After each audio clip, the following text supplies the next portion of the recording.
So ayun, kamusta mga kahabi? Nandito tayo ngayon sa Malaimin Park, Malaimin Bago na Cavite. Tinawagan tayo.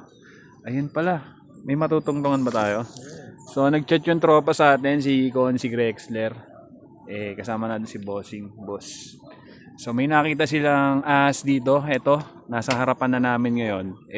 Nangangamba din sila, baka pumunta sa loob ng bahay. Baka mapano rin yung mga tao at yung ahas baka mapatay din nila. So both side may mga danger na pwedeng mangyari, no?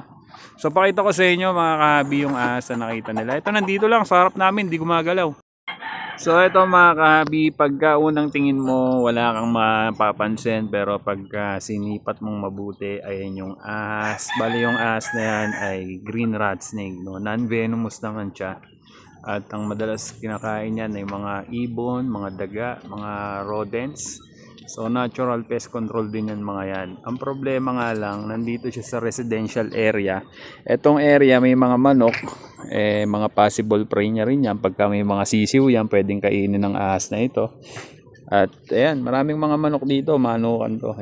Ang problema natin, baka mamaya pagka nagkamali ng kain, mapatay ng mga tao dito, kaya ito hulihin natin yan. So tara, akyatin natin.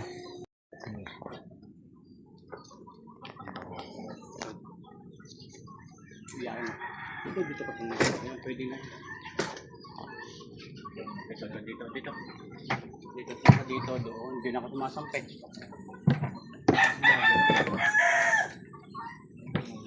Non-venom naman daw yan, kuya. Ha? Non-venom. Ayun, nakatingin lang siya. Ay, buntot niya yung kulay green. Ay, ano yan? Pula. Ay, ayan. Kulay pula daw. Ay, yung buntot yan, yung kulay pula na yan, yung kulay ano na yan. Kakamain mo na lang, ha? Hindi naman gano.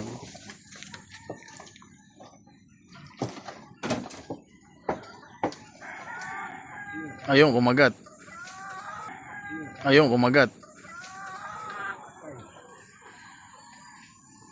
Ha? Natuklaw si Bossing. Oo nga, ibig sabihin hunulis eh.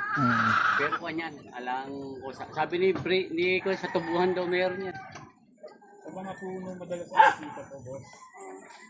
Arboreal. Tayo mo kahaba, ano? Yung counterpart nito, yung brown.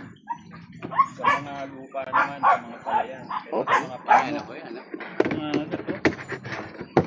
Yung laki, ano? Yung mga ampuan. Idol, ah. Nakamakag. Mahirap baka matuklaw tayo. Bukang mail eh. Pero yan, hindi umaalis dyan, isang araw pa yan. Tagal Baka na kako pala. alaga yan, hindi kaya? Hindi. Hindi alaga to.